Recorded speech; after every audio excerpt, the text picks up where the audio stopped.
ሰላም እንዴት ናችሁ? ስሜ አገልጋይ ጌዲዮን በላቸው እባላለሁ።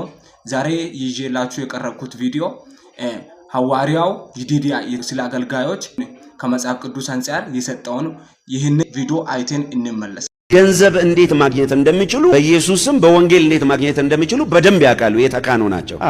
ሌሎቹ ደግሞ ጥሪ ያላቸው ትክክለኛ ጥሪ የጠራቸው እግዚአብሔር ነው። ጥሪ ያላቸው ግን ከመጽሐፍ ቅዱስ ውጪ የሆኑ ነገሮችን ያደርጋሉ። ለምሳሌ ገስታውስ በማድረግ ዘይት በመሸጥ ልዩ መንፈሳዊ ነገር እነዚህ አገልጋዮች ጋር ሄዳችሁ ቀረብ ብላችሁ በዚህ ነገር ደስተኛ ነው ወይ ብላችሁ ብትጠይቋቸው አንዱም አገልጋይ ደስተኛ አይደለም። ጥሪ ያላቸው ነው ማለት አንዱም አገልጋይ በሚያደርገው ነገር ደስተኛ አይደለም። ግን ምን ምክንያት ይሰጧቸዋል? የአዳራሽ ኪራይ አለ፣ የአገልጋይ አለ፣ የቲቪ አለ፣ የምን አለ የምን እነዚህ አገልጋዮች ጌታ የጠራቸው ናቸው። አዎ፣ ግን ከእውነት የሳቱ ናቸው። የፈለገ ኮምፕሮማይዝ ብናቀርብ ወንጌል ላይ ማንሻፈፍ አንችልም። አሁን የሚያቀርቡት ምክንያቶች አሉ። ይሄ ለዚህ ገንዘብ በደንብ ያስፈልጋል። ገንዘብ ግን ዋጋ መክፈል አይፈልጉም። እግዚአብሔር ላይ መደገፍ አይፈልጉም። በእግዚአብሔር መታመን አይፈልጉም። ጭራሽ ምስኪኑ አንተ ገጠር የምታገለግለው አገልጋይ በጽድቅና በእውነት በእምነት የምትመላለሰው ላይ ትልቅ መኪና የነዱብህ በክላክስ ጆሮን ያቀውሳሉ። አንተ ምስኪኑ አገልጋይ ደግሞ ጌታ ኢየሱስ እነሱን ባረከ።